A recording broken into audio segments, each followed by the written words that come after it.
మీరు నా పట్ల చూపించిన ఆ అభిమానాన్ని ఎప్పటికీ నేను మర్చిపోలేను. తిరిగి మీకు మీ సమస్యలని తీర్చి పరిష్కారం చూపి నేను మీ రుణం తీర్చుకోవాలని నేను అనుకుంటున్నాను.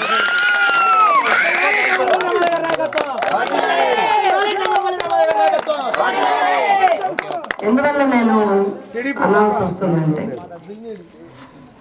ఎక్కడ చూసినా సమస్యలమయమైపోయింది.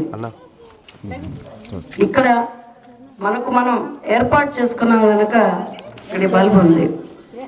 కొంచెం అటువైపు వెళ్తే ఏముంది? చీకటి. ఇప్పుడు ఆంధ్రప్రదేశ్ పరిస్థితి అంధకార ప్రదేశ్ గా ఉంది. వెలుగును ఎవరు తీసుకురావాలి? జనసేన. పవన్ కళ్యాణ్ గారు ఒక మండే సూర్యుడి లాంటి వాడు. అలానే 40 సంవత్సరాల రాజకీయ అపర చాణక్యుడు లాంటి శ్రీ నారా చంద్రబాబు నాయుడు గారు ఒక చాలా ప్రజా సంక్షేమ పథకాలను ఇచ్చి చల్లని చల్లగా ఈ భూమికి రెండు చాలా అవసరం. అవునా? కనుక మనమందరం గుర్తుపెట్టుకోవాల్సింది ఏంటంటే, మొదటిసారి పవన్ కళ్యాణ్ గారు 2 సంవత్సరాల ముందు చెప్పిన అధికార పార్టీ వ్యతిరేకపు ఓటు చీలనివ్వకుండా రెండవ అస్త్రం సంధించారు ఈ మధ్య, పొత్తు అన్నది. ఎందుకు? శత్రువుని తుద ముట్టించాలి అంటే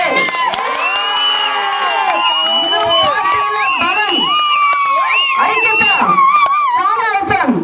అదే ఒక్కసారి బాణం వదిలితే తిరిగి రాదు, తన పని అది చేసుకునే వస్తుంది. దిగిపోవాలి.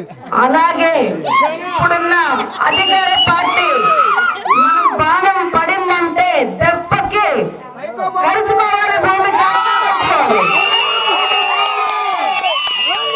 అది జరగాలి అంటే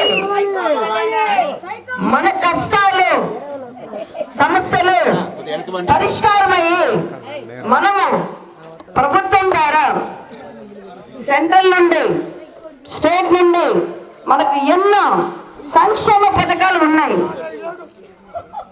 కొంతమందికి తెలియదు కూడా. ఎందుకు? అవగాహన లేదు. రాజకీయ నాయకులు అలాగే ఉన్నారు, ప్రస్తుత అధికారులు కూడా వారికి ఎటువంటి ప్రలోభాలు ఉన్నాయో తెలియదు.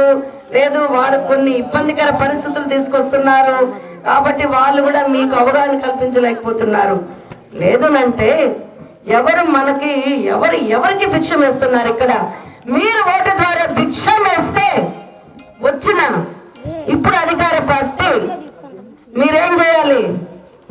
భిక్ష మీరు అపాత్రదానం చేశారు. అవునే, ఒప్పుకోవాలి. ఒక్కోసారి మన తప్పు మనం ఒప్పుకోవడం ద్వారా మనం ఒక స్టెప్ పైకి వెళ్తాం. ఇంకా మనం ఒప్పుకోవాలి, మనం చేసిన తప్పు ఒప్పుకోవాలి.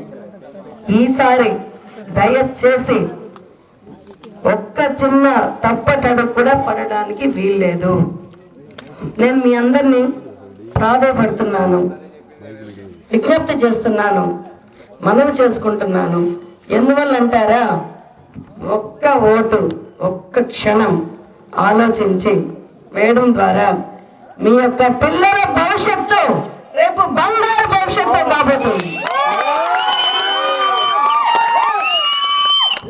ఇప్పటి యువతే రేపటి భవిత కాబట్టి దయచేసి మీరందరూ కూడా మీ ఆయుధం ఏంటి?